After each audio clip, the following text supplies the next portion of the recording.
Pour les crackers aux graines, il nous faut une balance, un rouleau à pâtisserie, 2 feuilles de papier sulfurisé, 250 g de farine, 210 g de graines, un sachet de levure chimique, 10 cl d'huile, 12 cl d'eau, un minuteur et un four traditionnel.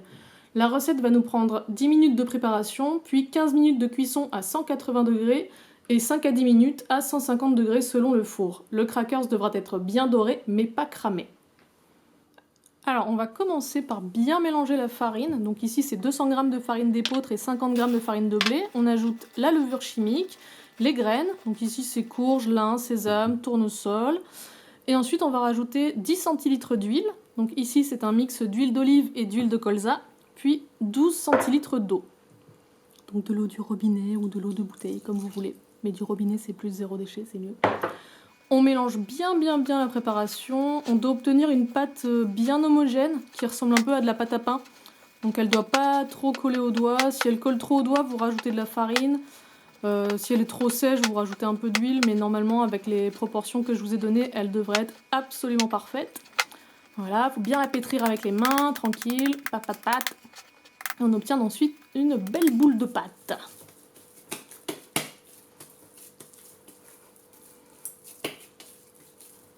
Magnifique.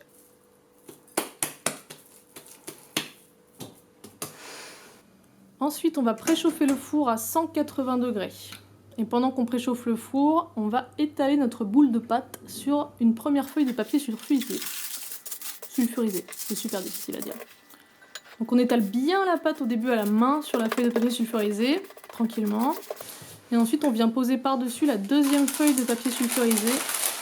Et on va finir d'étaler au rouleau, comme ça, par-dessus cette feuille. Voilà, du coup on va bien étaler, il faut que ce soit vraiment très fin.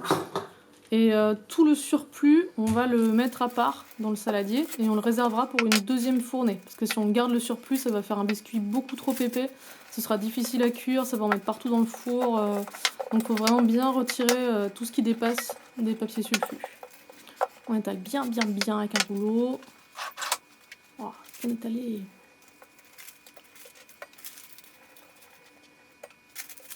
Donc moi ça me prend assez de temps pour que mon four ait fini de préchauffer. Mais si jamais vous êtes plus rapide que moi, n'hésitez pas à mettre votre four à préchauffer carrément avant de préparer la recette.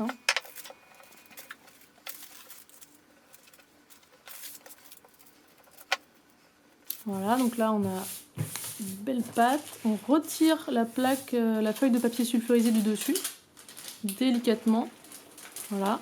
Donc bien sûr, si on a du papier réutilisable, on peut, c'est pas très zéro déchet, c'est du papier sulfurisé de base, quoi, mais n'hésitez pas à prendre du papier cuisson réutilisable si vous en avez.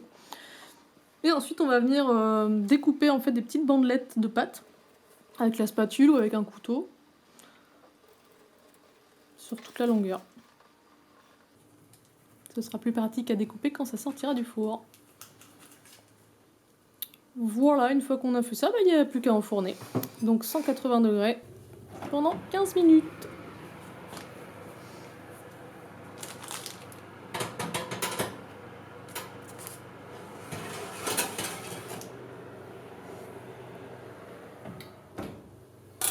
Donc n'hésitez pas à vérifier la cuisson. Au bout des 15 minutes, vous ouvrez votre four, vous regardez un peu, ça doit être bien doré. Normalement 15 minutes c'est pas vraiment assez, mais selon les fours ça peut dépendre. Donc là vous remettez un coup, moi par exemple c'était quasiment bon mais j'ai remis 5 minutes à 150 degrés en baissant un peu voilà, pour finir la cuisson tranquille, parce que moi j'aime pas trop quand c'est cramé. Voilà, donc 5 minutes plus tard c'est parfait. Il y a une belle coloration, comme dirait Philippe Etchebest. Et ça donne des magnifiques crackers aux graines qui remplacent ceux qui sont super chers dans le commerce et qui sont encore meilleurs parce que c'est vous qui les avez faits. Et c'est super bon. J'adore. Je valide. Encore.